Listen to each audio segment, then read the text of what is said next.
ایک مرتبہ کا واقعہ ہے کہ ایک بزرگ اللہ والے کہیں جا رہے تھے۔ سردی کا موسم تھا، بارش بھی تھی، سامنے سے میاں بیوی آ رہے تھے۔ ان بزرگوں کے جوتے سے ایک دو چھینٹے اڑے اور عورت کے کپڑوں پر جا گرے۔ خاوند نے جب دیکھا تو اسے بڑا غصہ آیا۔ کہنے لگا، تو اندھا ہے، تجھے نظر نہیں آتا؟ تو نے میری بیوی کے کپڑے خراب کر ڈالے۔ غصے میں آ کر اس نے اللہ والے کو ایک تھپڑ لگا دیا۔ بیوی بڑی خوش ہوئی کہ تم نے میری طرف سے خوب بدلہ لیا۔ پھر خوشی خوشی دونوں گھر چلے گئے۔ یہ اللہ والے آگے چلے گئے۔ تھوڑی دور آگے گئے تو کیا دیکھتے ہیں کہ ایک حلوائی کی دکان ہے۔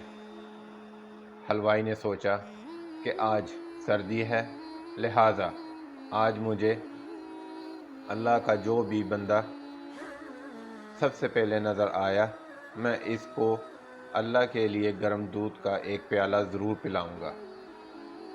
اب وہ انتظار میں تھا۔ اتنے میں یہ بزرگ جب اس کی دکان کے قریب سے گزرے تو اس نے بلایا اور بٹھایا اور گرم گرم کا دودھ کا پیالہ پیش کیا۔ سردی تو تھی ہی، انہوں نے وہ گرم دودھ کا پیالہ پیا اور اللہ کا شکر ادا کیا۔ دکان سے باہر نکل کر آسمان کی طرف دیکھا اور کہا، واہ اللہ، تیری شان کتنی عجیب ہے، کہیں تو مجھے تھپڑ لگواتا ہے اور کہیں مجھے گرم دودھ کا پیالہ پلواتا ہے۔ اتنے میں وہ میاں بیوی اپنے گھر کے قریب پہنچ چکے تھے۔ خاوند سیڑھیوں پہ چڑھ رہا تھا کہ اچانک اس کا پاؤں اٹکا اور وہ گردن کے بل گرا اور وہیں اس کی موت واقع ہو گئی۔ بیوی نے کہا کہ تھوڑی دیر پہلے ایک واقعہ پیش آیا تھا۔ اس بوڑھے نے کہیں اس کے لیے بد دعا تو نہیں کر دی؟ لوگ ان کے پاس آئے اور کہنے لگے کہ ایک تھپڑ ہی مارا تھا، آپ معاف کر دیتے، آپ نے اس کے لیے بد دعا کر دی۔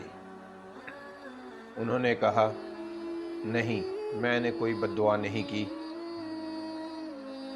بات در حقیقت یہ ہے کہ اس کو بیوی سے محبت تھی۔ جب بیوی کو تکلیف پہنچی تو اس نے مجھ سے بدلہ لیا۔ مجھ سے میرے پروردگار کو محبت تھی، جب مجھے تکلیف پہنچی تو میرے پروردگار نے بدلہ لے لیا۔ تو جب انسان اپنا معاملہ اللہ کی سپرد کر دیتا ہے تو اللہ تعالیٰ بدلہ لے لیا کرتا ہے۔